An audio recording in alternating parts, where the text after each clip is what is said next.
ça me fait plaisir de vous voir assis devant nous, sans masque. Hein? Quel bonheur! On rayonne, n'est-ce pas? Ah! Ça fait du bien! Donc, je me présente, j'ai pas mal vu tout le monde, mais en tout cas, bref, ça me fait plaisir de vous accueillir en tant que directrice générale de la Corporation du Salon du Livre de l'Abitibi-Témiscamingue. Mon nom est Sylvie Tremblay. Donc, ça me fait vraiment plaisir d'être avec vous aujourd'hui pour cette ouverture. Donc, ça fait quelques mois qu'on a commencé nos promotions, que ce soit sur les réseaux sociaux ou à la télévision. Donc, vous avez entendu et vu notre thème, vu un peu nos auteurs invités, tout ça, et là, on est rendu au grand moment. Donc, cette voix que vous avez entendue dans ces publicités-là, elle est avec nous, c'est la voix du salon. Je vous présente Odette Caron.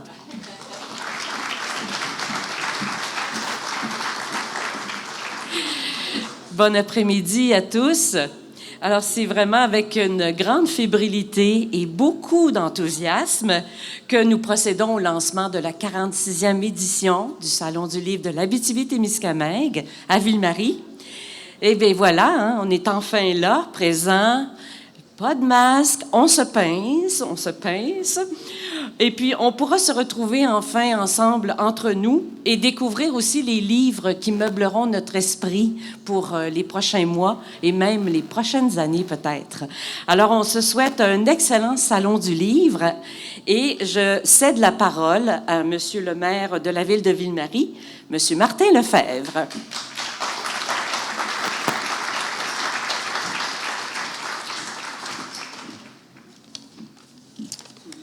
Merci.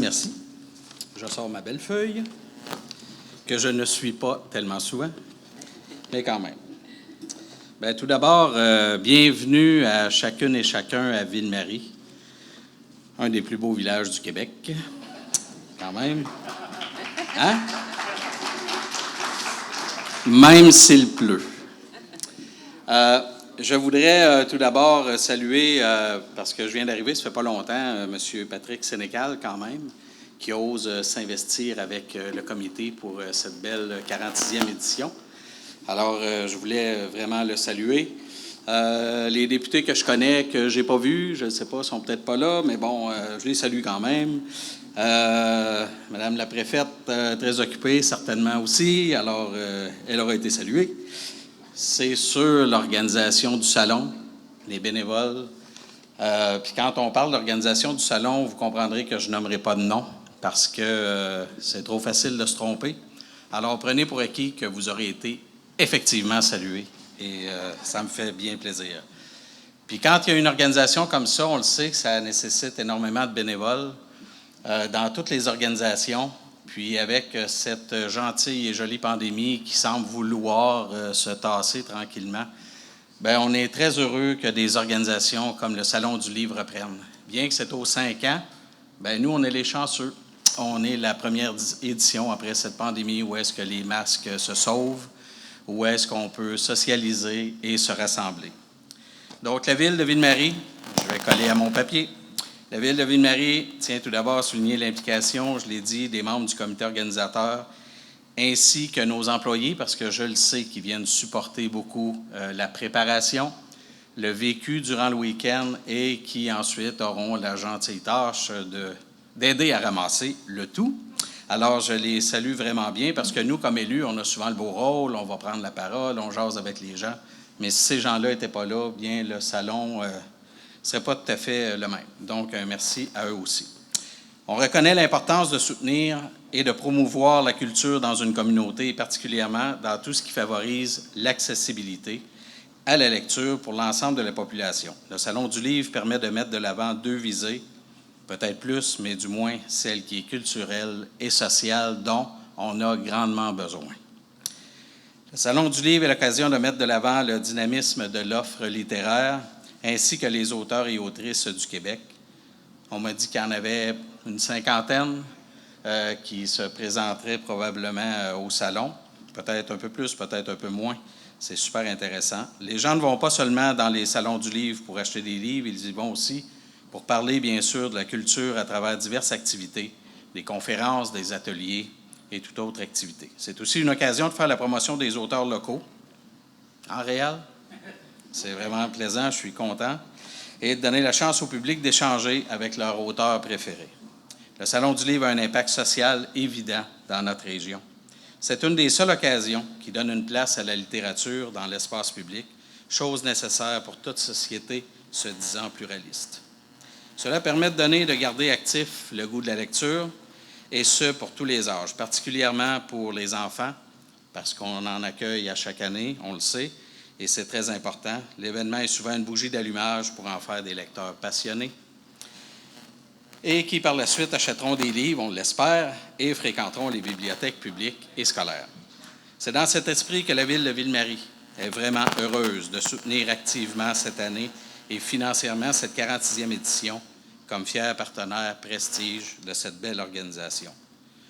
Je vous souhaite, je nous souhaite un super beau week-end et même s'il pleut, bien, on est à l'intérieur. Alors, amusez-vous bien, passez de bons moments, socialisez en masse. Et puis, c'est ça que j'avais à dire au nom des élus de Ville-Marie. Merci beaucoup.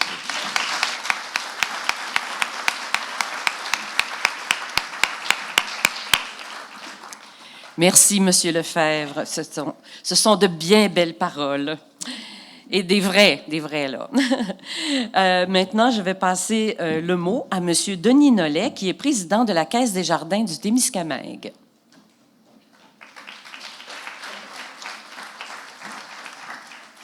Celui-là, ici. Ouais. Bonjour tout le monde. Donc, c'est avec une immense fierté que Desjardins s'associe à la 46e édition du Salon du livre de l'Abitibi-Témiscamingue. Cette édition du Salon se caractérise une fois de plus par sa grande diversité, mais également par la frénésie d'un retour. Et vous pourrez concrètement rencontrer et discuter avec vos auteurs préférés. Pour nous, la lecture est un fil conducteur vers la réussite. Elle mène vers l'éducation, la culture, et nous donne accès à l'information d'un nombre incalculable de sujets. Encore une fois, cette année, Desjardins vous souhaite un salon du livre mémorable et de vous évader à travers les centaines d'histoires qui vous seront présentées. En terminant, je tiens à remercier le comité organisateur du Salon du livre pour cette belle collaboration et ce beau travail. Donc, merci et bonne réussite. Et j'espère qu'il va y avoir beaucoup de visiteurs. En fait, je suis convaincu. Les gens ont un goût de socialiser. On le sait, la pandémie a été difficile. Puis, ce que j'entends, avec les échos que j'entends, ça va être un très beau salon. Donc, bravo. Puis, on va battre des records cette année encore, je suis sûr.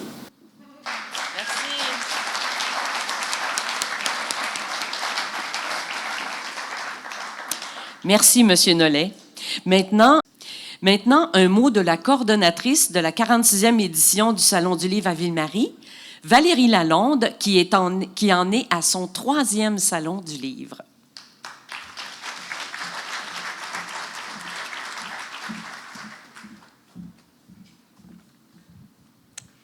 Donc, ça y est, on est rendu là. Nous, ça fait des mois qu'on travaille sur ce salon-là.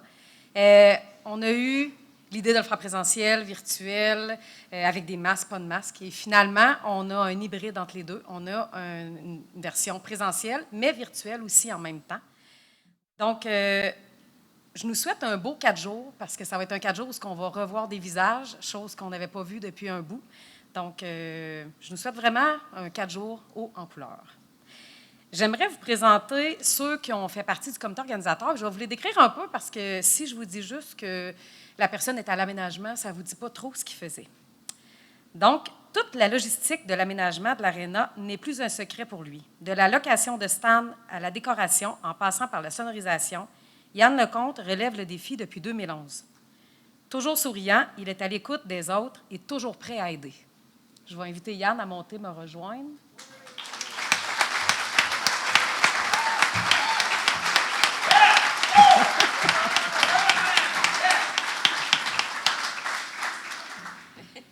Le choix des auteurs et tout ce qui entoure leur arrivée, l'hébergement, le transport et tout le reste, a été relevé de main de maître par Josiane Bergeron pour sa première édition parmi nous. Son expérience dans le monde littéraire a été un énorme atout.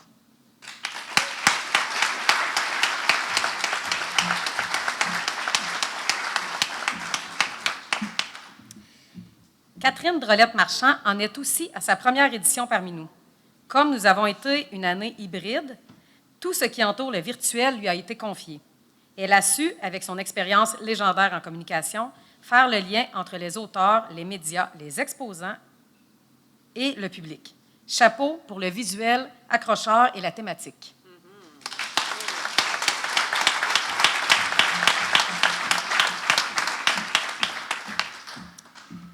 Notre mentor, celui pour qui le Salon du livre de Ville-Marie n'a plus de secret.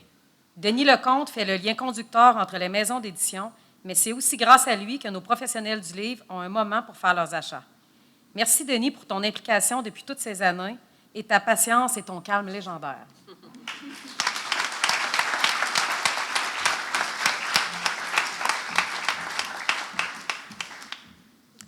Une table ronde, une entrevue d'auteur, une heure de thé et des petits jeux pour divertir le public, l'imagination de Nathalie Cyr est débordante.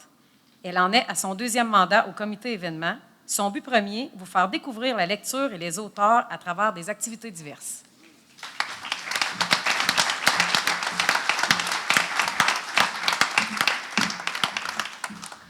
Les chiffres ne sont plus un secret pour Gaétane Bastien. Assidue, dévouée, on sait qu'on peut toujours compter sur elle. D'abord bénévole dans le comité finances, Gaétane a repris le flambeau de ce comité pour la 46e édition.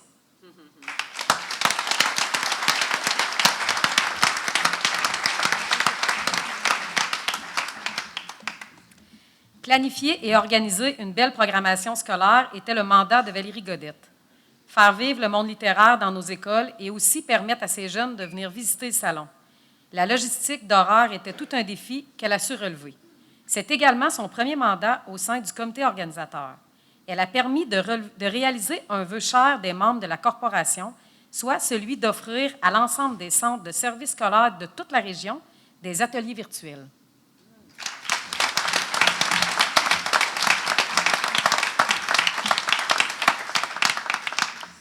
Directrice générale de la Corporation du Salon du livre de l'Abitibi-Témiscamingue depuis 2020, Sylvie Tremblay a été un atout majeur pour le comité de Ville-Marie. Merci pour ta grande disponibilité et ton enthousiasme.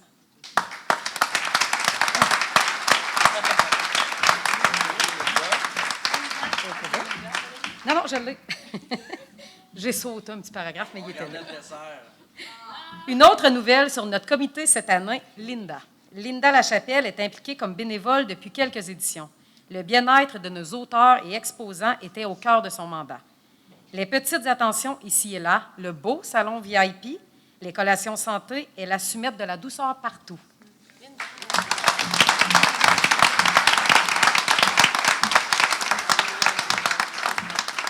Nous invitons également notre président d'honneur, Patrick Sénécal, à nous rejoindre pour une photo officielle. Merci Valérie, mais tu as oublié de présenter une personne très importante, toi-même. Donc Patrick, si tu permets, je vais juste nommer que Valérie, c'est une boule d'énergie, c'est une personne pour laquelle il y a toujours des solutions. Et dans l'organisation d'un salon du livre, dans la période où on est actuellement, ça prend des solutions, ça prend des plans B, des plans C. Donc Valérie, je nous souhaite une belle édition. T'es hot!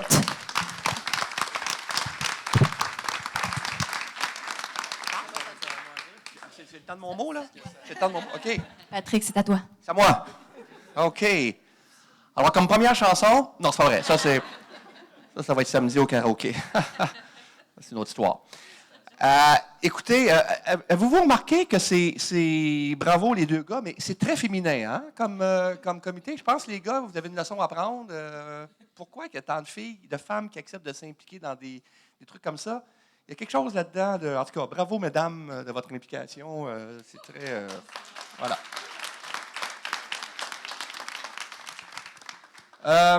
C'est un secret de Polichinelle que de dire que les auteurs et les autrices, leur salon préféré, c'est les salons de région. Je sais qu'il y en a qui n'aiment pas le mot de région, là, mais je ne sais pas comment dire ça autrement. Là. Les salons loin de Montréal. Bon.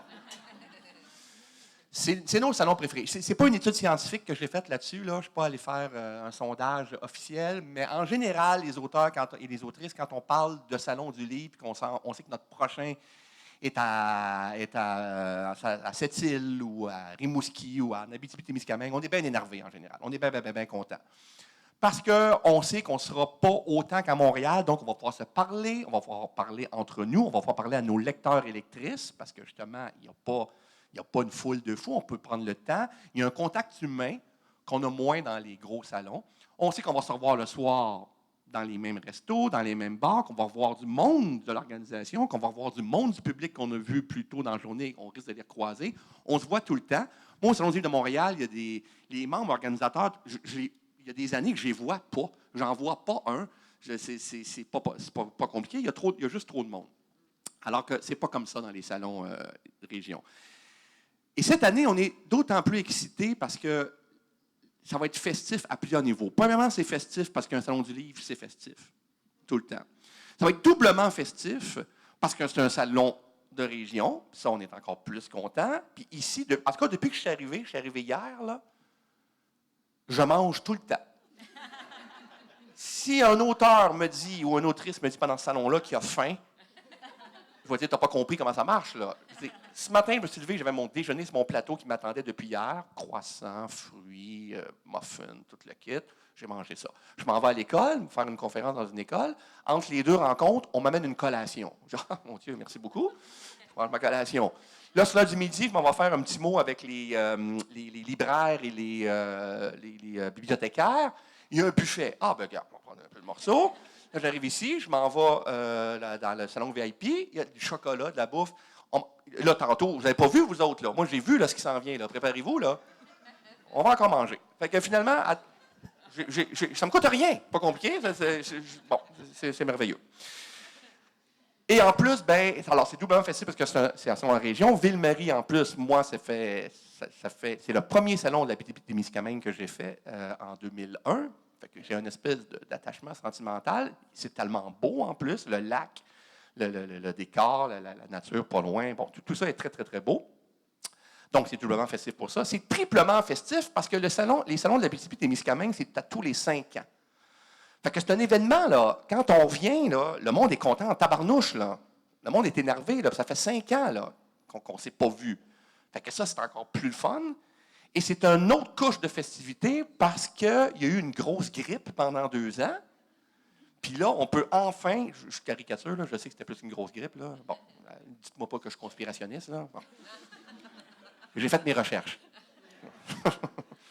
Donc, il y a eu la COVID, et là, on est encore plus content de se voir. Tout à l'heure, M. le maire a dit quelque chose, oserais-je ajuster un peu ce que le maire a dit? C'est le premier salon sans masque.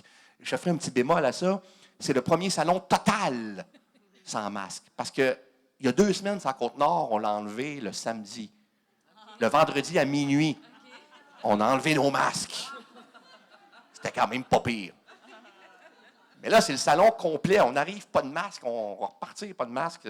Voilà, c'est tout ça. Alors, il y a beaucoup, beaucoup de raisons de fêter et d'avoir du fun. Et qu'on me demande d'être le président d'honneur de ce salon-là, qui a plusieurs couches de festivités qui se superpositionnent, je suis bien content. Parce que le côté festif, je connais ça pas pire. Fait que je pense que je vais bien représenter le côté festif et plaisir du salon. Puis je pense qu'on ne s'ennuiera pas personne. Merci tout le monde. Merci à vous. Bon salon tout le monde.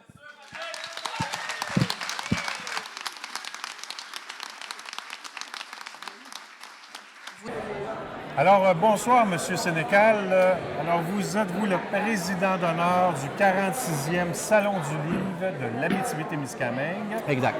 Alors, qu'est-ce que ça représente pour vous, le titre de président d'honneur? Bien, c'est comment dire, c'est un honneur, parce que, c'est comme si le salon me disait, on a assez confiance en toi, Patrick, on t'apprécie assez comme auteur pour que tu représentes le salon.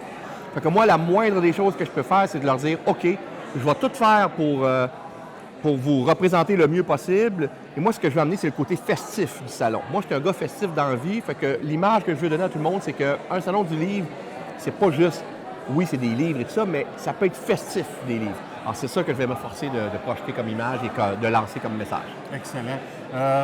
Dites-moi, est-ce que vous êtes de l'Abitibi-Témiscamingue, vous? Pas du tout. Je viens de Drummondville, qui est une ville du centre du Québec, entre Québec et Montréal. Ouais. Les seules fois que je suis dans Abitibi-Témiscamingue, c'est dans des salons du livre. Fait que je les ai toutes faites, là, Val-d'Or, Rouen, Val-Marie, Ville-Marie, tout ça. J'ai tout fait ça. Mais sinon, j'étais jamais venu. C'est ça qui est le fun des salons du livre, ça nous permet de voir des régions que normalement, je n'aurais pas vues. Là. Absolument. Et vous, comme auteur, c'est quoi votre genre? Moi, j'écris des romans très noirs, des romans horrifiques, des thrillers, c'est des choses pas reposantes, pas très... Pas très festif. Pas très festif, non, c'est ça. C'est peut-être pour ça que dans la vraie vie, j'ai le goût d'avoir du fun, parce que mes livres sont tellement dark qu'après ça, j'ai besoin de m'aérer les esprits. Voilà. Voilà.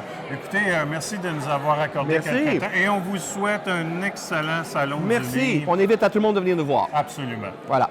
Merci. Merci. Ça fait plaisir. Merci beaucoup. Là.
Bonsoir. Votre nom, c'est? Laure Morali. Et Madame Morali, vous êtes, on dit, autrice. Quel genre de livre est-ce que vous écrivez? C'est vaste, les genres de livres dans lesquels j'écris, parce que j'ai fait de la poésie, du roman, du récit, des livres jeunesse.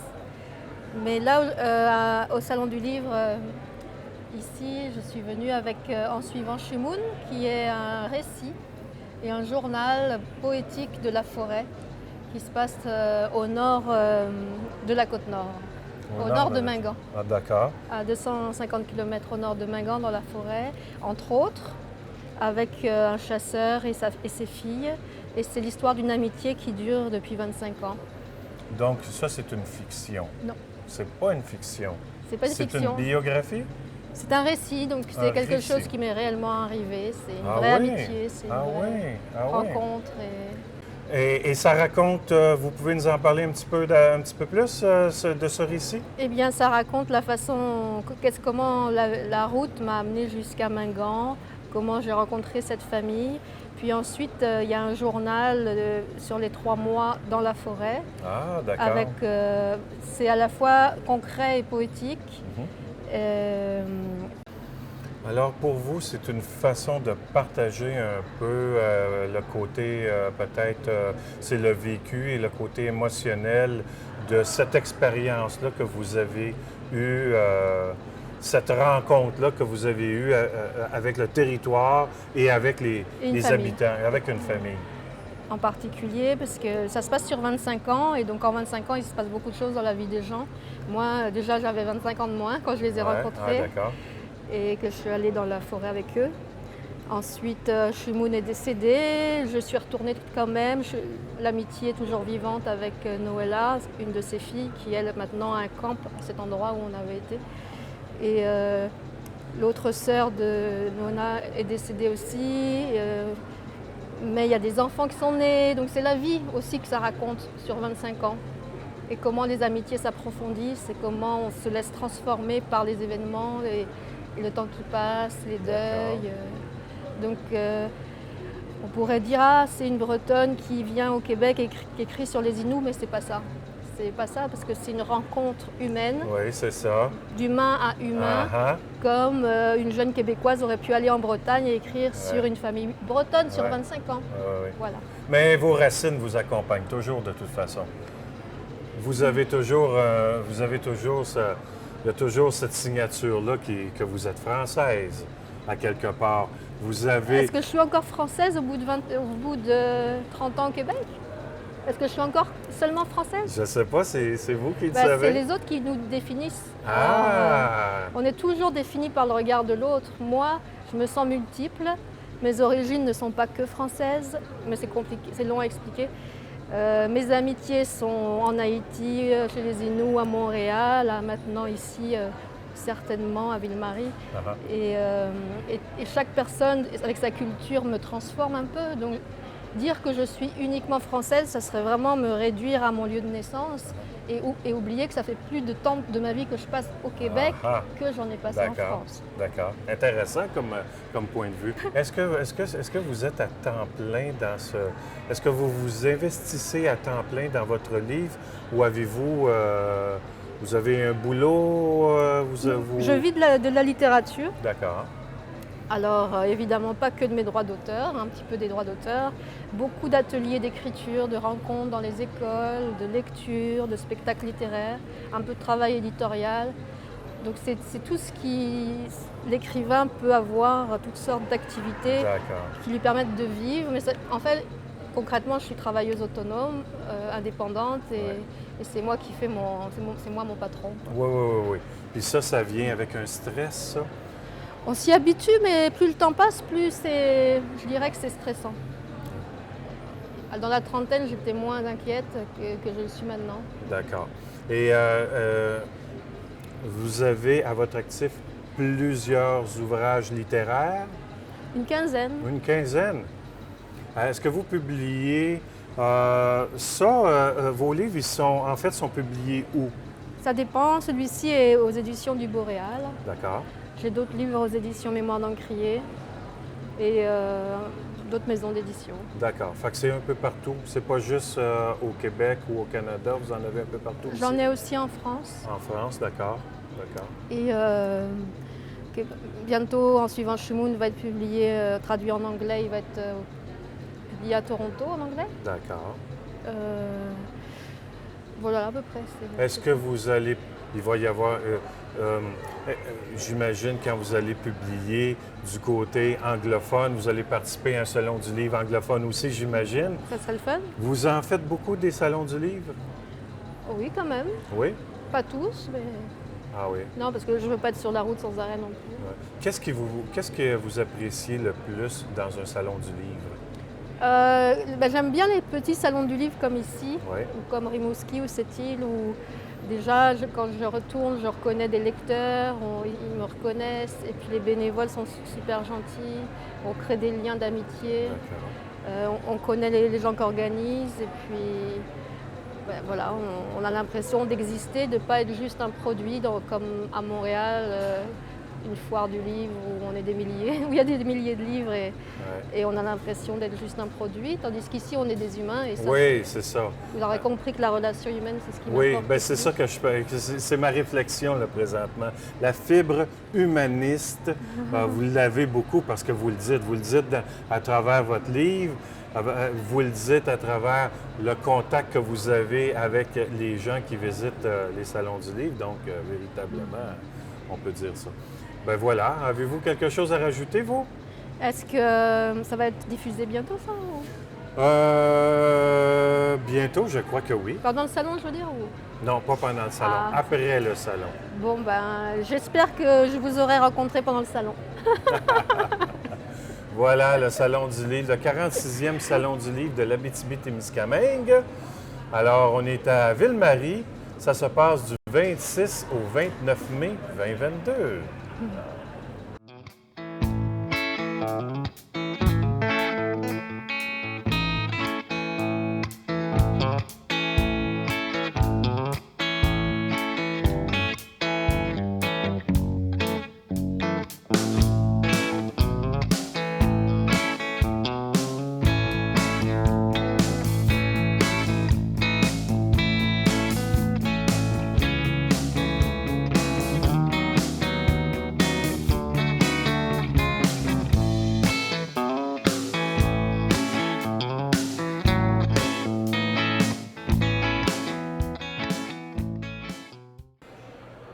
Alors, au Salon du Livre, au 46e Salon du Livre de l'Abitibi-Témiscamingue, nous avons Tricia Lauzon, qui est auteure et éditrice. Bien, c'est toute une job, ça, auteure et éditrice. Comment vous faites ça? Allez-y. Bien, en fait, j'étais pas mal plus auteure avant d'être éditrice. Là, je suis pas mal plus éditrice que auteure. OK. Mais dès que j'ai un petit moment pour moi, j'en profite quand même pour continuer d'écrire. Aha. Mais comme je suis rendue avec plus d'une vingtaine d'auteurs publiés, je travaille beaucoup avec les auteurs. Donc, à ce moment-là, une job à temps complet là, en tant qu'éditrice. Est-ce que... comment ça s'appelle, vos éditions? C'est les éditions L'eau et Lit. L'eau et Lit, d'accord. Les éditions L'eau et Lit. L'eau et Lit. Et on a commencé en août 2019, donc quelques mois avant notre petite mini-grippe qui est venue nous ravager un peu notre social. Mais depuis ce temps-là, on a quand même plusieurs auteurs là, qui ont pu se rajouter dans notre grande famille des auteurs L'eau et Lit. Dites-moi, est-ce que c'est commun pour un éditeur, une éditrice, à la base d'être un auteur? Je pense que oui. La majorité des éditeurs ont probablement commencé parce qu'il y a une passion qui nous anime. Il y a une passion que les gens qui s'en vont dans ce domaine-là aiment la lecture, beaucoup aiment l'écriture. Plusieurs vont avoir commencé des fois pour publier leur propre roman, puis là, d'autres auteurs vont se joindre à la maison d'édition.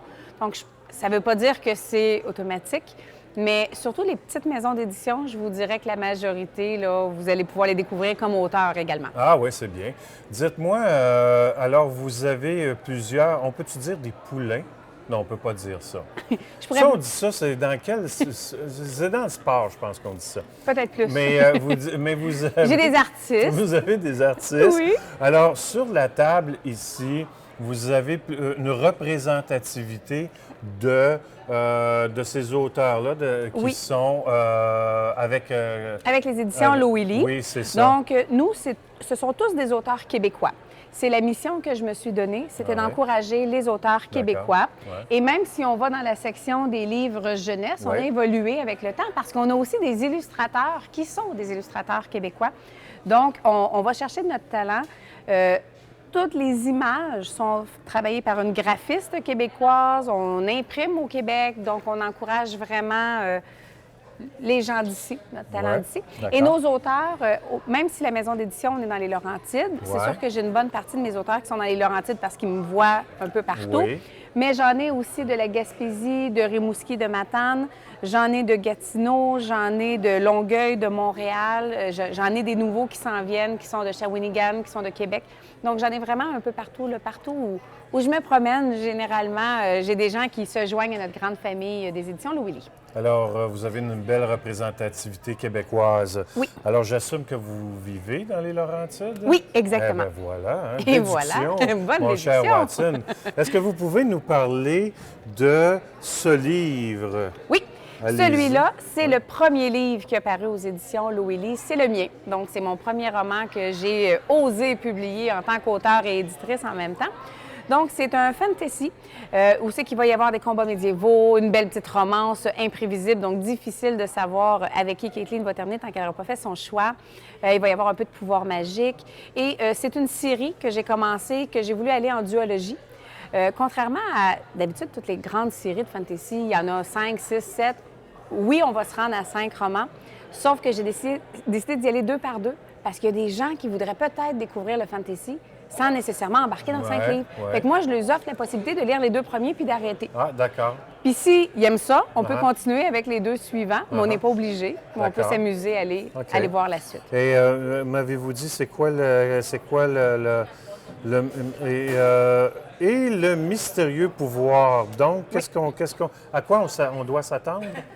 Grosso modo. En gros, dans le fond, on est dans un monde où les gens qui ont des pouvoirs sont en train de disparaître graduellement. Donc, ceux qui ont des pouvoirs, ils ont certaines responsabilités et ils ont d'ailleurs seulement un don qui vont chacun se développer. Kathleen, elle, son don, quand il va arriver, il va être tellement différent des autres que son mentor va demander de le garder secret. Les gens vont penser qu'elle n'en a pas de pouvoir, vont rire, vont se moquer un peu d'elle, mais dans le fond, ils ne savent pas qui elle est. Et elle n'avait qu'un rêve, c'était de rentrer dans l'armée, de vivre l'aventure, et elle va en vivre peut-être un peu plus que ce qu'elle avait prévu. OK. Donc, on va la voir en tant que grande guerrière. Ça va être un beau petit roman à découvrir. Intéressant. Dites-moi, est-ce que ça prend du courage pour écrire, pour penser, je vais écrire une fiction, je vais écrire un roman, je vais écrire un livre de poésie, j'écris, on va dire, un ouvrage pour les gens. Est-ce que ça prend du courage pour se dire, je me lance là-dedans en espérant que ça va plaire, en espérant que je vais pouvoir le publier? Il me semble que ça doit être... Ça doit être... Il faut avoir... Quand même. Je vous dirais, la première des choses, c'est de la persévérance. OK. Il faut aller jusqu'au bout. Il faut être capable de dire, nous, on a le goût d'accomplir quelque chose. Tu sais, des fois, on a le goût d'écrire, on commence à écrire, puis on se tanne, puis on arrête. Ouais. Donc, il faut avoir de la persévérance d'aller jusqu'au bout. D'accord. Puis une fois qu'on est allé jusqu'au bout, plus que du courage, il faut croire en soi. Il faut se dire que ça vaut la peine de l'envoyer dans une maison d'édition, ça vaut la peine d'essayer. Puis ce que je dis toujours, c'est pas parce qu'on a un refus ou que quelqu'un nous donne une critique qui est moins bonne qu'il faut le prendre négativement, mais au contraire, il faut prendre tout le positif qu'on peut en retirer. Oui. Puis d'être capable d'aller au-delà de ça, puis de, là, à ce moment-là, de prendre le courage et d'aller plus loin. Ah, OK, d'accord. Est-ce que se donner cette rigueur-là de continuer à écrire, est-ce que ça nourrit notre estime de soi, pas notre estime de soi, mais vous avez la confiance. Parce que là, vous avez dit, bon, mettons que, tu sais, faut se donner du courage de continuer. Puis après ça vient, ah, bien, peut-être que, oui, finalement, peut-être que je l'ai, peut-être que c'est bon. Mais est-ce qu'un nourrit l'autre, finalement? C'est sûr que, sans même que personne l'ait lu, la fierté qu'on ressent quand on a terminé notre manuscrit, c'est au-delà des mots. Honnêtement, même en tant qu'auteur, je ne peux pas vous dire, je peux pas vous décrire ce qu'on ressent quand on a terminé. Mais quand la première personne le lit et nous dit qu'elle a aimé, qu'elle a adoré, que « Ah, ce passage-là me rappelle telle chose, puis c'est venu me chercher, puis ah, ce passage-là... » C'est comme... C'est une confirmation que ce qu'on a fait est bon. Oui, je pense que ça nourrit une certaine confiance, puis ça nous donne le goût de poursuivre. Puis tu sais, je ne vous cacherai pas qu'il arrive des moments où c'est qu'on vit certains downs, certains moments où c'est qu'on se dit, bien peut-être que c'est pas super bon. Puis c'est généralement à ce moment-là qu'on reçoit un message, que ce soit sur les réseaux sociaux, un courriel qui nous dit « Ah, je viens de terminer, puis c'est tellement bon. » Puis on fait comme « Wow, enfin! » On a notre réponse, puis oui, ça nous nourrit. Parce qu'en tant qu'auteur québécois, c'est les critiques de nos lecteurs qui viennent là, nous donner la force de poursuivre puis de persévérer encore plus loin. Voilà qui est intéressant. Ma dernière question. Oui? Ma dernière question, c'est... OK, je suis chez moi. J'ai l'impression que j'ai peut-être... comment je dirais bien ça? Je sens en dedans de moi que... je pourrais commencer à écrire quelque chose. Oui. Je suis tout seul avec moi-même. Est-ce qu'il y a une recette qui vient avec ça? Je vais vous donner un exemple, OK? Oui. Juste un petit exemple. Moi, j'aimerais ça... je rêve un jour d'écrire une pièce de théâtre. Mais je ne sais pas comment écrire une pièce de théâtre. Je n'ai pas le manuel de l'emploi. Mm-hmm.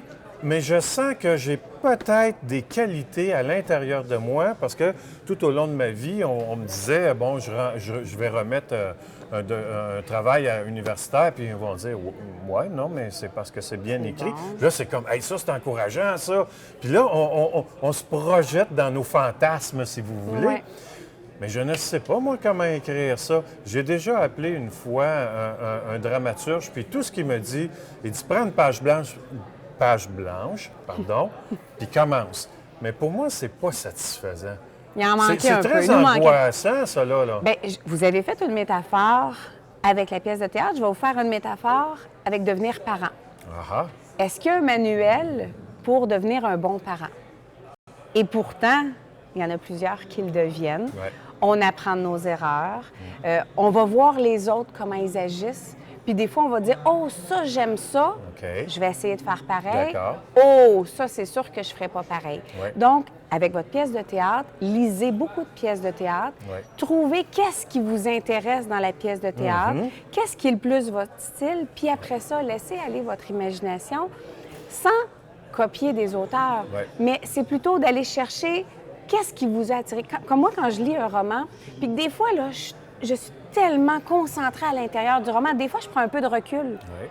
Et là, je dis, qu'est-ce que dans l'écriture de l'auteur vient tellement me chercher pour que plus tard, je sois capable peut-être de reproduire un peu ça. Fait que je reviens avec la métaphore des parents, c'est un petit peu ça. Il n'y a pas de manuel de dire, si vous écrivez ça, de telle façon, vous allez avoir un best-seller. Il n'y a pas de manuel pour ça. D'accord, OK. Mais ça prend quand même une introduction, un développement, conclusion, ça prend une intrigue. C'est ça sûr. Ça prend quelque des chose ingrédients, pour là. nous intéresser. OK. Parce que OK. si, au bout du compte, vous avez écrit quelque chose puis qu'il ne s'est rien passé tout au long de votre livre, ça se pourrait qu'on dise « Pourquoi je l'ai lu? » Donc, il faut quand même qu'il y ait quelque chose qui vienne nous chercher. Mais généralement, si vous avez le goût d'écrire quelque chose, c'est parce que vous avez quelque chose à raconter. C'est-tu thérapeutique, écrire? Oui. Ah oui, ça, avec certitude, je ne peux pas dire pour tout le monde, mais je peux vous dire que si moi, je suis quelques mois sans écrire parce que je manque de temps, je le ressens à l'intérieur. Ah oui. Donc, il vient un moment donné où c'est que je fais, voyons, qu'est-ce qui ne fonctionne pas? Puis là, OK, je vais aller m'asseoir puis je vais aller écrire. D'accord. Moi, j'ai besoin d'écrire. C'est très intéressant. Alors, voilà. Est-ce que vous... alors, on est au salon, 46e Salon du livre de l'Abitibi-Témiscamingue, du 26 au 29 mai 2022. On peut venir rencontrer les auteurs, les autrices. Vous n'avez pas besoin de porter le masque, c'est fini. Alléluia. Dites-moi une dernière chose. Pourquoi on dit des fois auteur et des fois on dit autrice? C'est votre choix de dire auteur. Oui, effectivement, c'est mon choix. Donc, ça vient d'un passé vraiment lointain. Avant, c'était autrice qui était vraiment populaire. Ah oui? Et ils ont modifié à un moment donné le auteur, mais en Europe, ils utilisent encore le autrice. OK. Donc, c'est pour ça qu'ils ont décidé de le ramener, mais les deux appellations sont aussi bonnes. Ouais. C'est un choix personnel que chaque auteur ou autrice vont choisir. Et moi, comme j'ai déjà le éditrice, j'ai préféré garder le auteur. Ah, c'est poétique, hein, n'est-ce pas? Voilà, mesdames et messieurs, on vous invite au Salon du livre à venir rencontrer Madame Tricia Lauzon, les éditions Loélie. On est là, on vous attend. Parfait. À bientôt.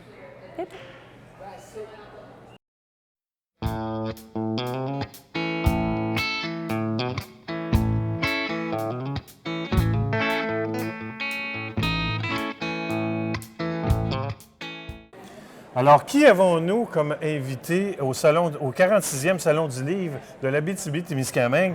Monsieur Roger Larivière, auteur. Monsieur Larivière, vous êtes de où, vous? Moi, je suis de Rouyn-Noranda. Ah oui? Oui. OK. Puis, donc, ça fait combien de salons du livre que vous faites? Oh là là, ça fait plusieurs. Moi, c'est ma deuxième fois ici à Ville-Marie.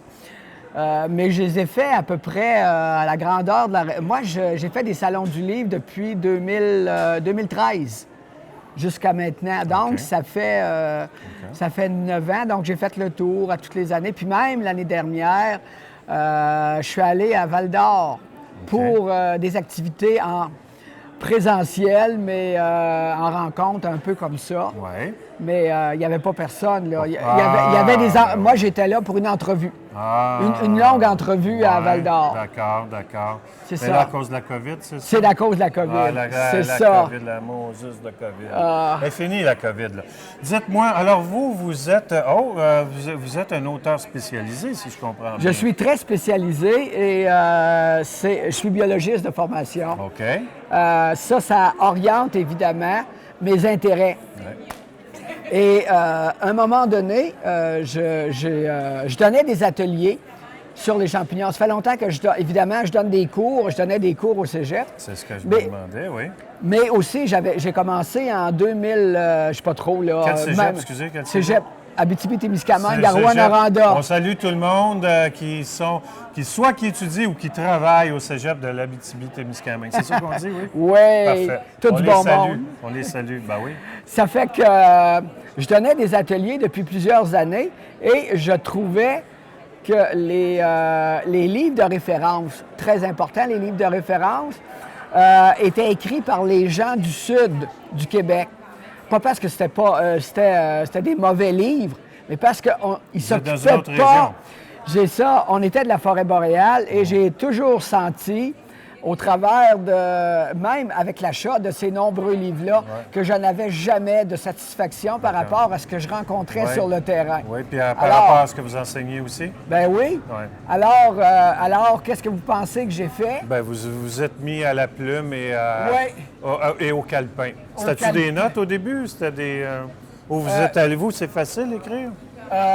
Non, moi, je suis un très mauvais écrivain. Et je suis très heureux d'avoir une correctrice pour mes livres. Bon, ceci étant dit, je suis donc, j'ai donc décidé d'écrire un premier livre, parce que moi, j'étais botaniste au départ. Fait que le premier livre que j'ai écrit, c'est un livre sur les plantes de la forêt boréale. Il a changé beaucoup de look depuis... Montrez-nous-le, si vous voulez. Il a changé beaucoup depuis ce Oui, temps-là. oui, oui. Parce que c'est ça, parce que moi, je me suis amélioré en termes de photos, de textes. Ouais. C'est ça, c'était votre premier livre, ça, le premier livre. Ensuite, je voulais écrire un livre sur les plantes comestibles et médicinales. Et je me suis dit, qui connaît les plantes comestibles et médicinales? Les autochtones. Les autochtones. Alors, je me suis ramassé dans la communauté de Picogan, tout près d'Amos, et je les ai rencontrés pendant 5 ans. Ah oui? Les Kokoum, là, les vieilles femmes, avec mon interprète. J'ai adoré ces gens-là, très généreux. Et j'ai donc... Vous avez produit cet ouvrage. Cet ouvrage, Les richesses d'un peuple. OK. C'est vraiment... le titre, là, il parle très bien. OK. Ce sont des gens riches de connaissances. Sur la nature. Sur la nature. La faune, la flore. Et ça va plus loin que ça. Moi, c'est au niveau humain. J'ai découvert des gens d'une grande générosité. OK. Par contre, c'est bon. Très timide. OK. Ça fait que ça prend du temps, très réservé. Même que les premières fois, on se saluait et au bout d'un certain temps, je leur faisais la bise, ce qui était pratiquement impossible. Ah, d'accord, dans leur culture. Oui. Elles vous ont adopté. Elles m'ont adopté. Là, alors ça ici, là, c'est pas des recettes de grand-mère. Non, c'est la vraie vie. C'est ça, là. Là-dedans, il y a des recettes de tisane et c'est pas comme ça. Non. Mais ça j'ai un mâle XYZ, ça va quand même. Il doit y avoir quelque chose là-dedans qui va me dire. Il y a des indications, mais je me suis pas satisfait totalement comme auteur en les rencontrant parce que les femmes de la communauté de Picogan, quand elles étaient malades, elles allaient, comme nous les Blancs, à la pharmacie puis à l'urgence.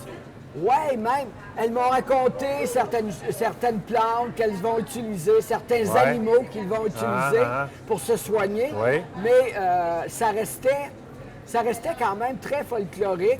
Puis je dirais qu'à cause de leur âge, 80 ans, c'est un peu comme chez nous, les Blancs. Non, mais ils ont besoin de plus que de l'herbage. Ils avaient oublié.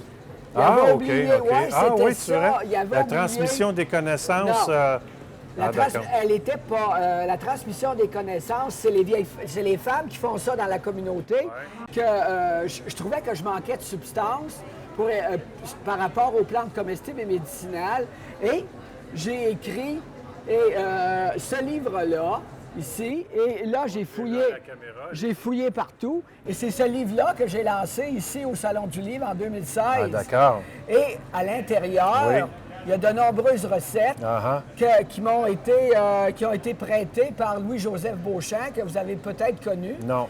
Qui était propriétaire d'un restaurant ici en ville. D'accord. Un grand chef de Ville-Marie.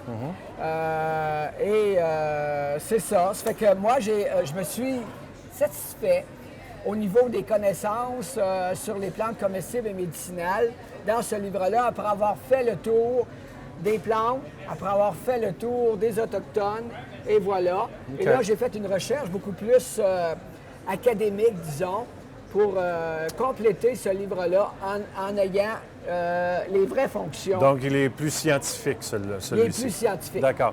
Dites-moi, juste pour terminer, vous parliez de la transmission des femmes, par les femmes, juste pour finir, parce que c'est intéressant.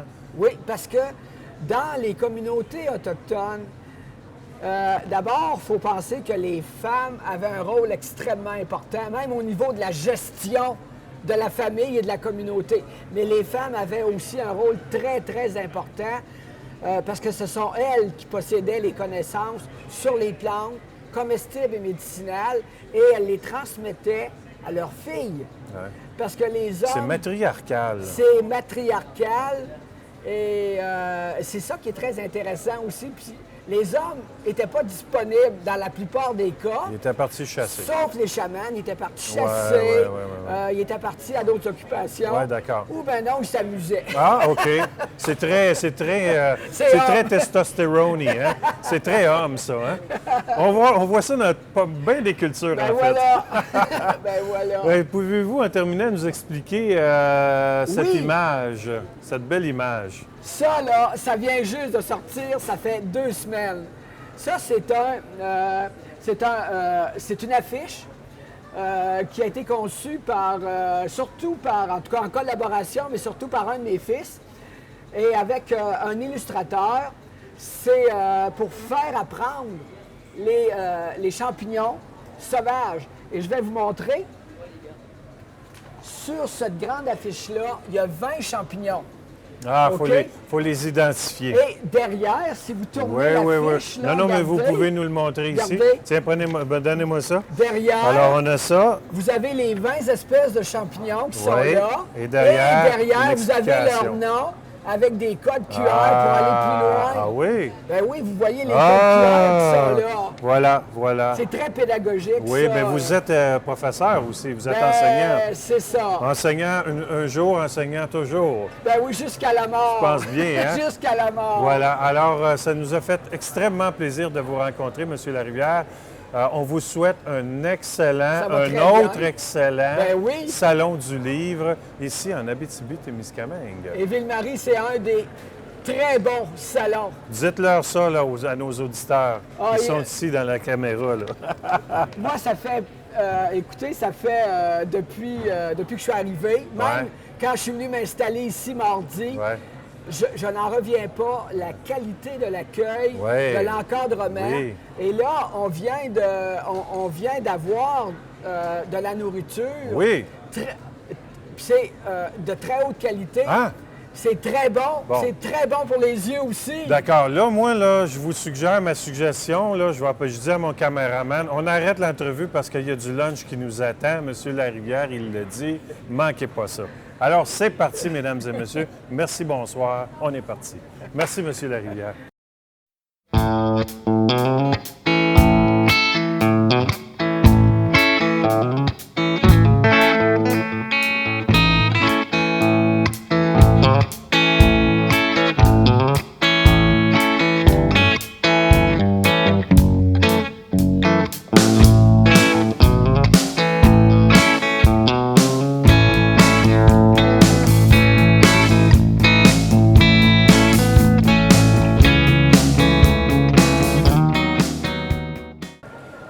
Première constatation, quand on arrive au Salon du Livre, au 46e Salon du Livre de l'Abitibi-Témiscamingue, c'est un gros Winnebago dans le parking lot. Excusez-moi l'anglicisme,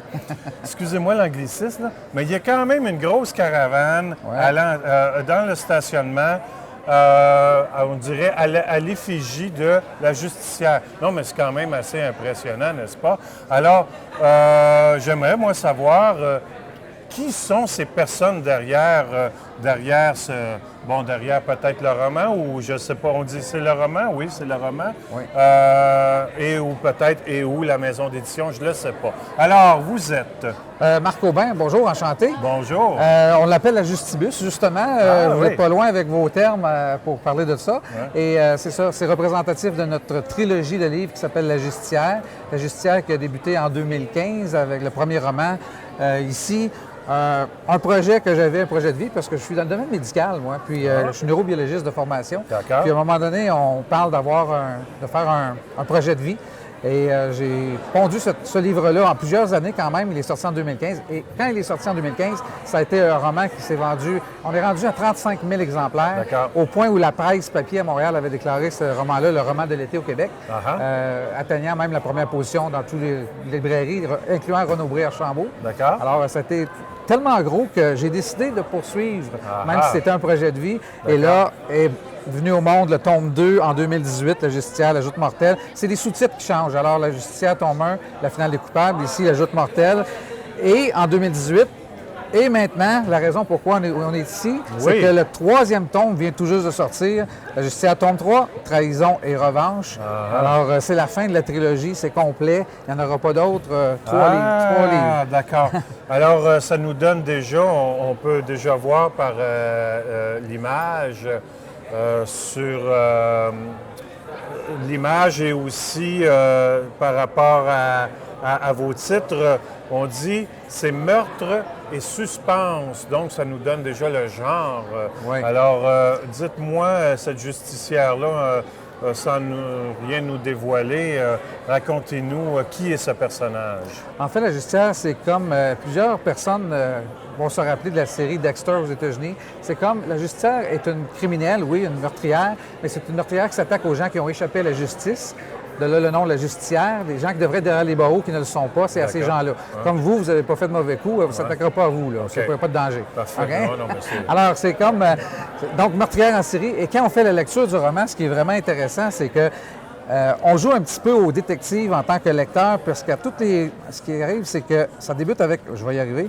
Ça débute avec un meurtre à la plage d'Oka, au nord de Montréal. Alors, meurtre à Oka. C'est comme ça que ça commence. Ça commence comme ça, chapitre 1. Et dans le roman, vous avez 7 personnages, des femmes qui sont dans le domaine juridique, avocates, journalistes, policières, sexologues, crack informatique. Bref, il y en a 7. Et l'une des 7 femmes mène une double vie. L'une d'elles est en fait la meurtrière, la justicière. Mais en tant que lecteur, on ne sait pas c'est laquelle avant la fin du livre. Ah oui, d'accord. Au fur et à mesure qu'on rencontre les personnages dans le roman, on les soupçonne à tour de rôle, et c'est juste à la fin qu'on découvre c'est qui. OK, c'est comme un meurtre et mystère, mais à la sauce québécoise. Un petit peu, mais oui. Puis tantôt, je vous parlais du fait que j'étais dans le domaine médical. En neuro, on fait beaucoup de cours de formation en psychologie. Donc, c'est pas seulement un roman où on a une enquête policière, on a aussi un élément psychologique dans le roman. Et comment c'est fait? C'est qu'à tous les 3 chapitres, la justicière, la meurtrière, elle parle au jeu. Elle se présente, mais sans se dévoiler. Alors, au chapitre 3, ici, c'est elle qui parle jeune avec 13 ans lorsque blablabla. Au chapitre 6, elle a 16 ans. Au chapitre 9, elle a 20 ans. Et c'est comme ça, ainsi de suite, à tous les 3 chapitres. Donc, en étant dans sa tête comme ça, tous les 3 chapitres, on apprend de un à la connaître, mais surtout, on est témoin de son évolution psychologique à cette fille-là. Et on comprend mieux pourquoi et comment elle est devenue une meurtrière en série. Et on essaie de faire le lien. C'est à quelle femme dans les 7, puisque c'est une des 7 femmes. Mais là, vous, comment est-ce que vous arrivez à écrire un best-seller comme ça? Vous aviez déjà des qualités d'auteur? Pas du tout, la chance. Non, en fait, je bloguais. Je bloguais dans les années 2006, 7, 8, 9, quelque chose comme ça. Mon épouse Josée, à un moment donné, on s'en vient d'un tournoi de poker à Atlantic City. On était en auto, 8 heures de route. Elle me dit, au lieu de bloguer, pourquoi tu n'écrirais pas un roman? Au moins, à la fin, tu arriverais avec un résultat, tu aurais quelque chose plus... c'est ça. Oui. Alors, j'ai dit oui, on va en parler. Alors, on a fait, comme vous dites tantôt, l'anglicisme, brainstorm. Oui. Alors, tempête d'idées. On a parlé d'une meurtrière en série. On a parlé que ce soit une femme au lieu d'un homme. Deuxième contraire, habituellement, on déteste le meurtrier, la meurtrière. Dans mon livre, on l'aime, on est avec elle parce qu'elle fait le ménage des criminels, donc ça devient quelqu'un qu'on espère ne sera pas prendre parce que Et troisièmement, le sexe, ça vend un peu. Donc, on a décidé de pousser ça un petit peu plus loin et il y a des éléments de sadomaso dans ça. Ah, OK. Mais c'est vraiment vers la fin qu'on est vraiment capable d'identifier... Oui, les gens peuvent toujours jouer aux devinettes, mais ils ont une chance sur 7. Il y a 7 femmes. Ouais. Ça se peut que... Donc, c'est à la fin que le couperet tombe. Ah, mon Dieu, oui, le punch est à la fin, vraiment. Là, vraiment, c'est bon. Des gens qui n'en reviennent pas, là, de comment on a ficelé l'histoire pour en arriver à ça. Alors, vous, c'est depuis 2015, vous avez dit que c'est en 2015 que vous l'avez sorti? Le premier tome est sorti en 2015, 2018 et vient tout juste de sortir le troisième. Alors, combien de salons du livre vous avez fait depuis que vous êtes auteur? Bonne question. Je crois que c'est notre 32e. Parce qu'au Québec, il y a 9 salons du livre. Alors, quand on est en 2015, au préalable, on a fait un petit peu les salons du livre. Ensuite, on a fait les 9 salons une fois que le livre a été publié. Et même chose avec le deuxième, puis le troisième, on va faire la même chose. Donc, 3 x 9, 27. Plus qu'on a fait d'autres aussi. Là, puis, oui, je pense que c'est notre 32e. Voilà. Hey, ça, ça fait que vous avez l'expérience. Avez-vous déjà été invité à une émission de radio ou sur on va dire, un plateau de tournage télévisuel? Est-ce que nos animateurs, animatrices du Québec vous ont déjà passé en entrevue? Oui, en fait, à part la page couverture de la presse, quand le premier tome est sorti en 2015, oui, l'émission d'Isabelle Maréchal à Montréal avec il y avait Paul Arcand dans ce temps-là, il y avait Richard Martineau à Québec.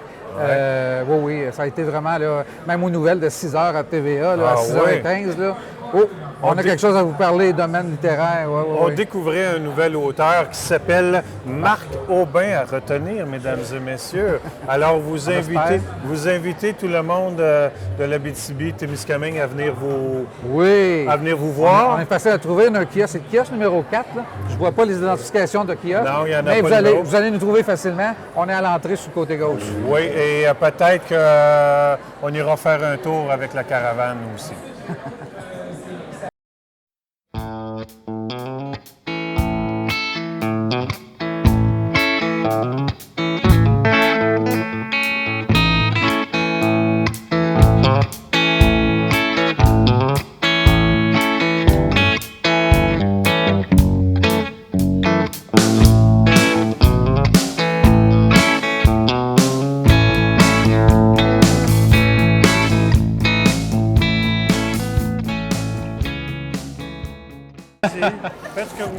Ok, alors Samuel, bon à expliquer, Samuel il écrit des histoires. Donc il écrit des histoires comment, Samuel? Tu peux expliquer? Je m'inspire d'autres trucs, d'autres idées, mais je fais mes propres idées en même temps. Comme moi j'aime plein de trucs comme Sonic, les super-héros, puis les cartoons, mais je fais mes propres versions, puis je m'inspire, puis je leur donne d'autres noms. Ok. Et tu écris des histoires et tu dessines aussi? Ouais. Tu dessines quoi? Je dessine de ce que j'aime. Ok. Et là, qu'est-ce que tu as envie de faire plus tard, là, dans pas longtemps? Peut-être faire des bandes dessinées, puis d'autres choses. Ok. Donc commencer à écrire des histoires et les mettre en forme, c'est ça? Ouais. Tout mettre en forme? Ouais. Peut-être aussi, comme on l'avait dit, prendre des Legos pour faire des choses. Prendre des Legos pour faire une sorte de motion... pas de motion, excuse-moi. Stop motion. De stop motion, pardon. Ouais. Faire une sorte de stop motion et avec une histoire que tu aurais créée avec tes personnages. Ouais. C'est ça? Ouais. Est-ce que tu as un truc à dire à la caméra pour TVT Miss? Sûrement, vous allez me voir plus tard. Je sais pas. Sûrement. Je veux dire sûrement. Vous allez me voir sûrement. Je sais pas, sûrement, genre... moi du futur va sûrement, je le dis plusieurs fois sûrement, mais va sûrement me voir, revoir moi, tout dans ce segment-là, plus tard. Plus tard? Il va peut-être être heureux de ce qu'il est devenu. J'espère que ça va bien aller. Et moi, j'espère aussi. J'espère aussi. Moi, j'espère. Un check?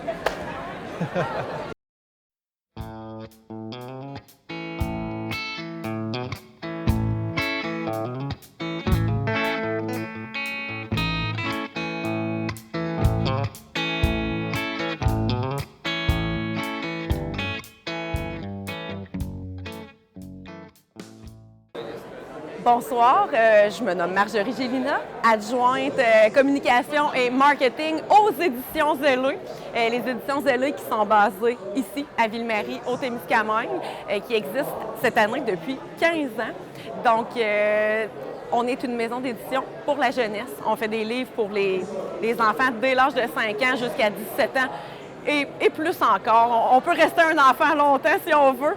Et puis, parmi les auteurs, justement, qui écrivent chez nous, il y a Dominique de Lopinot, qui est auteur des Livres à lire et à détruire, qui était également auteur de la série Entre fanfiction et réalité, et plein d'autres encore. Donc, Dominique de Lopinot.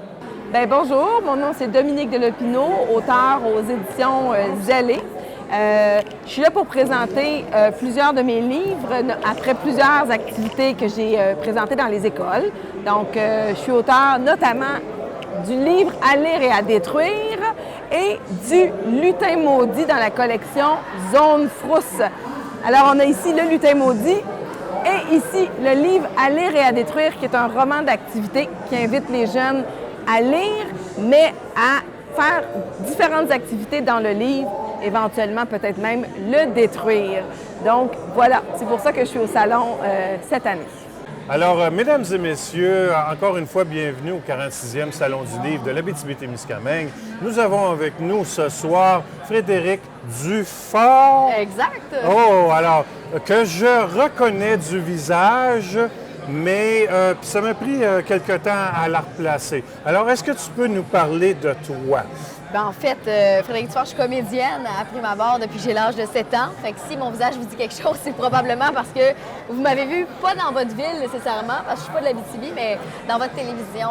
J'ai joué dans plusieurs émissions, que ce soit Agathe la boule de Watt quand j'étais toute petite, Les poupées russes, pour ceux qui se souviennent des poupées russes. Dans CQ2, qui est un film de Carole Laure, Un été sans point et coup sûr, et finalement, pour plus récemment, Tactique, Unité 9 et à Salut Bonjour les week-ends aux Chroniques Bouquinerie. Ah oui, fantastique. À 7 ans, tu étais dans quoi exactement? Dans une émission pour enfants qui s'appelait Agathe la boule de Watt. Moi.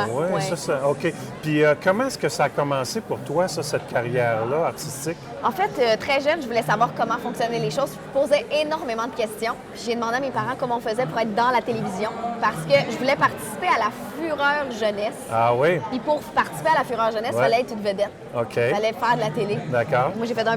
J'ai dit, je veux faire de la télé, je vais aller à la Fureur. Je suis jamais allée à la Fureur, malheureusement. Mais depuis ce temps-là, je fais de la télévision.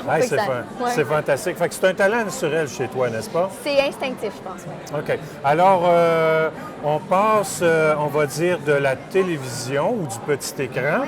Oui. Et on s'en va vers les œuvres littéraires. Hein? Oui. Alors, donc, tu as la fibre artistique, bien évidemment. Tu es une créatrice. Tu dois créer non, tu ne crées pas tes personnages, mais tu te les appropries quand même, tes personnages. Alors, là, tu es dans quoi? Est-ce que tu peux nous présenter le fruit de ton travail comme... Est-ce qu'on dit auteur ou autrice pour toi? Moi, je dis auteur. Ah, tu dis auteur. Oui. OK, j'aime ça, moi. Pourquoi? Parce que c'est toujours le terme que j'ai utilisé, puis j'aspire à être auteur. Okay. Je pense qu'en fait, il y a beaucoup de femmes qui sont battues pour le auteur avec un E à la base. J'ai toujours trouvé ça magnifiquement beau comme mot. Autrice, je trouve ça moins joli. Mais c'est une préférence personnelle. Puis c'est en fait, justement, en tant que comédienne, une année, ça ralentit un petit peu. Puis je me dis, qu'est-ce que j'ai toujours aimé faire? C'est lire les histoires des autres et les écrire. Parce qu'avant de jouer, moi, je lisais puis j'écrivais. Quand j'étais toute petite, ça a toujours été ça. Donc, en 2017, j'ai sorti mon premier livre qui est Fais-le pour toi, où je voulais m'adresser aux adolescents parce que j'étais encore une adolescente, une jeune adulte. Puis tranquillement, j'ai voulu explorer d'autres choses comme le roman. Et en me disant que je pouvais encore m'adresser à ces jeunes-là parce que j'avais encore l'air d'une adolescente, donc c'était l'avantage. Mais de pouvoir créer ce pont-là entre les parents et leurs jeunes, en me disant qu'on y croyait encore. Puis à travers Miss Parfaite, bien, c'est une série de livres, on est rendu à 6.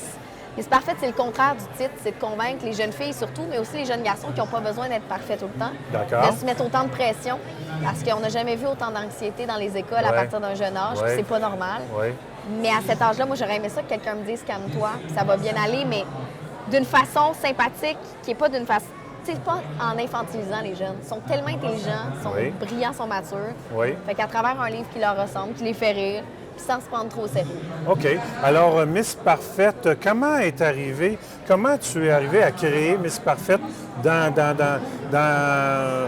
ta tête, dans ton imaginaire. Miss Parfaite, est-ce que c'est quelqu'un que tu connais déjà ou qui est imparfaite là, dans ce cas-ci, mais est-ce que c'est quelqu'un que tu connais déjà? Oui, bien comme c'est mon premier roman, je me suis dit que je devais partir de quelque chose que je connaissais pour pas trop me perdre moi-même dans l'histoire. Fait que c'est parti de moi parce que depuis que je suis toute jeune, vu que je travaille depuis très jeune, on m'a souvent posé cette étiquette-là de jeune fille très souriante, très aimable, qui est très bonne à l'école, puis ça s'est souvent retourné contre moi. Ah, de quelle façon? Bien, en fait, quand tu es à l'école, quand tu es un peu parfaite, tu pas très cool. Tu es le chouchou des profs, tu es une bolée, tu tout ça. Puis en plus, j'ai un petit frère qui est autiste, donc un petit frère qui est différent. Alors, la différence en général, les étiquettes, les jugements, je les ai beaucoup vécus. D'accord. Donc, je me suis dit, à travers un livre, je veux briser tout ça. Tu sais, l'impression de la première page, la couverture, en fait. Comme là, Miss Parfaite, ça s'adresse aux filles et aux gars. Malgré le fait que c'est une fille sur le dessus, c'est écrit par une fille, ça s'appelle Miss Parfaite. C'est justement si on va voir un peu plus loin que la couverture. On essaye, puis on apprend, ben oui, finalement, ça parle de soccer, ça parle de sport au bout. C'est un livre qui parle justement d'anxiété, de réussite scolaire, mais qui ne s'adresse pas à une personne type. Fait que c'est vraiment ça que je veux briser un peu ces stéréotypes-là. Est-ce qu'on la voit? Est-ce qu'on a l'image du livre ou bien non, je le montre? Je peux en montrer un? Je peux en prendre un dans mes mains? Ah oui, d'accord. OK. Et puis, donc, notre héroïne, si on résume un peu sans dévoiler quoi que ce soit, quelles sont les péripéties? Ben Maya, en fait, elle entre en secondaire 1. Elle, si elle pouvait, elle resterait dans son coin avec des livres. Parce que c'est une jeune fille qui demeure extravertie, mais qui préfère se réfugier dans un livre. Parce que la beauté des livres, c'est qu'on peut soi-même imaginer l'histoire. Ça nous appartient. Les personnages ne nous jugent jamais. Et finalement, ben, elle réalise qu'elle ne peut pas toujours se réfugier dans ses livres qu'elle lit. Donc, elle décide d'en écrire un. Parce qu'elle n'a pas envie de parler un journal intime. Elle se parle déjà assez toute seule comme ça. Puis quand elle se retrouve dans sa chambre, malgré qu'elle ait des amis, malgré qu'elle ait ses réseaux sociaux, puis tout ce que les jeunes ont aujourd'hui, elle se sent seule. Et comme à qui je m'adresse, donc elle s'adresse directement au lecteur en disant « Salut, je m'appelle Maya. Je vais vivre plein d'affaires que tu dois vivre toi aussi, sûrement. Mais à cet âge-là, pourquoi on s'en parle pas? Que ce soit de l'intimidation, que ce soit de l'anxiété, que ce soit la peur de ne pas réussir et de ne pas plaire à tout le monde. Pourquoi on garde ça pour nous puis on s'isole plutôt que de le dire à notre entourage? Puis justement, quand on ne veut pas en parler aux parents, ben vers qui on se tourne, qui est un adulte ou un ami de confiance, bien, des fois, c'est un personnage d'un livre. Mais là, donc, tu traites différentes thématiques. Oui. Est-ce que tu as dû creuser ces sujets-là pour pouvoir les aborder dans ton livre? Je veux dire, on peut partir de soi, de notre expérience, mais en même temps, c'est un peu stressant, moi, je dirais, parce que là, si je m'adresse à une collectivité, il faut que je sois sûr de mon affaire quand même. Absolument. Donc, oui. Ben, en fait, c'est certain. De par mon métier, j'ai eu à faire beaucoup de recherches, que ce soit sur la psychologie humaine, que ce soit dans mes études aussi. J'ai fait des études en littérature, j'ai étudié aussi un peu en psychologie. Tu as étudié en littérature? Ben, j'ai étudié en arts et lettres, puis j'ai aussi fait des cours de psychologie parce que j'aime comprendre.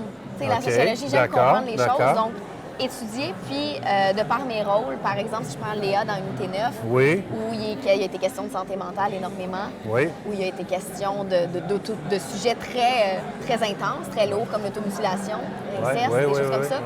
J'ai eu accès à des gens plein de connaissances. J'ai eu accès à beaucoup d'histoires aussi. Puis il y a beaucoup de gens qui se sont confiés à moi, puis je me suis dit, ça veut dire qu'il y a des gens qui ont besoin de parler. Puis souvent, ils ont juste besoin d'une voix. Ou des mots de quelqu'un d'autre pour se comprendre. Je me suis dit, si j'arrive à le faire, puis je me prends pas pour qui que ce soit, mais je me dis, quelqu'un ouvre mon livre, ça ne tente pas, on le referme, c'est fini. Tu as une grande générosité, toi. C'est une grande générosité, ça. Je pense je dirais pas que c'est la générosité, plus que c'est naturel d'aider les gens autour de moi. Parce que je pense que j'aurais aimé des fois que certaines personnes m'aident.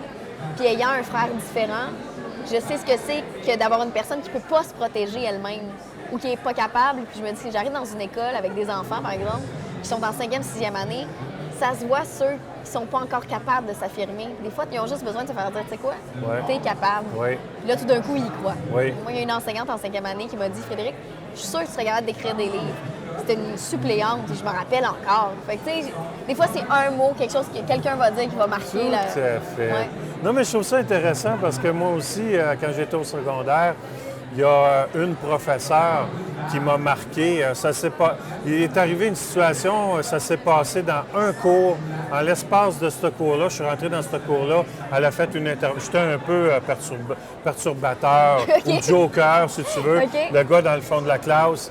Puis elle m'avait dit, là, je partage quelque chose de très, très, très personnel, mais je vous le dis, elle m'avait dit, toi, là-bas, c'était le premier cours, bonjour, moi, mon nom, c'est, puis elle, c'est le premier cours. Elle dit, tu t'en viens t'asseoir en avant. Elle a tassé une table d'étudiants, là, à côté de son bureau. Imaginez comment ça peut être gênant pour un étudiant du secondaire.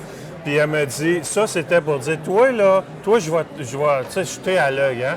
Mais ça a changé ma vie, ça. Cette personne-là, son intervention, ça a changé ma vie. Ça a changé mon attitude pour le meilleur, bien entendu. Puis je trouve ça le fun. Parce que on est vulnérable à cet âge-là, puis on a besoin d'avoir ces guides-là qui nous permettent de faire de nous autres des adultes. On est en apprentissage de toute façon.